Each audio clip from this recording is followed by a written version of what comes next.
4 दिन के भीतर सरपंच की हत्या के दूसरे मामले के बाद जम्मू कश्मीर में न सिर्फ लोग सहमे हैं बल्कि प्रशासन भी सख्ते में है। हत्या की ये वारदात पुलवामा जिले की है, जहां 24 अप्रैल को मतदान होना है। संदिग्ध आतंकवादियों ने जिले में 2 अलग अलग हमलों में एक सरपंच समेत 3 लोगों की हत्या कर दी।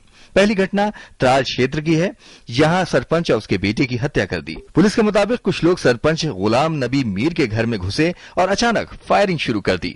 गुलाम नबी कांग्रेस से जुड़े थे। सरपंच की मौके पर ही मौत हो गई, जबकि उनके बेटे ने अस्पताल में दम तोड़ा। दूसरी घटना में अमलार गांव के लंबरदार मोहम्मद अनवर खांडे को एक मस्जिद के बाहर गोली मार दी गई।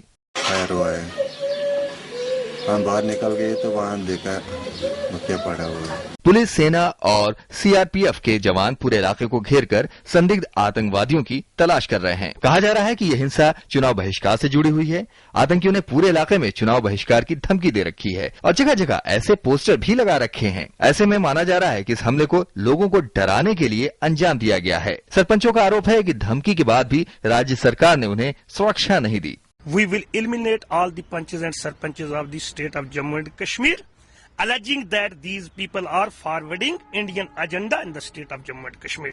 But unfortunately, neither the government of Jammu and Kashmir nor the government of India has taken any step to save the lives of the punches and sarpanches of the state of Jammu and Kashmir, who are the basic pillars of democracy in this state.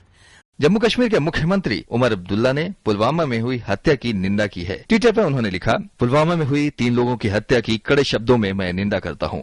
मतदान के बहिष्कार का फैसला सिद्धांत के आधार पर होना चाहिए, न कि डर के आधार पर। हम लोगों को मतदान करने के लिए डराते नहीं तो बहिष्कार के लिए डर का सहारा क्यों? हिंसा का इस्तेमाल आपके तर्कों की कमजोरी की निशानी है। आपको पता है कि लोगों में जब डर नहीं होगा तब वो वोट करेंगे। इन घटनाओं के बाद राज्य में सियासत ने जोर पकड़ लिया है। पीडीपी ने घटना के लिए नेशनल कॉन्फ्रेंस को जिम्मेदार ठहराया है।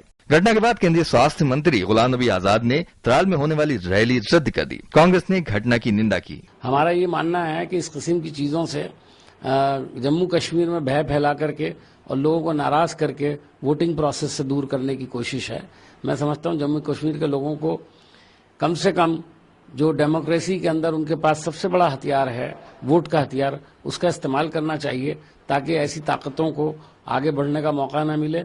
2011 के चुनाव के बाद राज्य में करीब 34,000 पंच और सरपंच चुने गए थे, जिनमें से 8 की हत्या हो चुकी है। आतंकवादियों की धमकी के आगे झुकते हुए करीब 750 पंचों और सरपंचों ने अब तक इस्तीफे दे दिए हैं। लोकसभा चुनाव घोषित होने के बाद कश्मीर में राजनीतिक हत्याओं में इजाफा हो गया है। लोकसभा चुनाव के बाद ये चौथी राजनीतिक हत्या है। लेकिन खास बात यह है कि वहां के राजनीतिक दल इसके लिए एक दूसरे के ऊपर कीचड़ उछाल रहे हैं। सबसे ज्यादा हमलावर पीडीपी है, जो नेशनल कॉन्फ्रेंस को जिम्मेदार ठहरा रही है, जबकि उमर अब्दुल्ला और उनके पिता फारूक अब्दुल्ला आरोपों को खारिज कर चुके हैं। चुनाव के मौके पर आतंकवाद की इन वारदातों को सियासी चश्मे से ऊपर उठकर मुकाबला किया जाना चाहिए। Bureau report, DD news.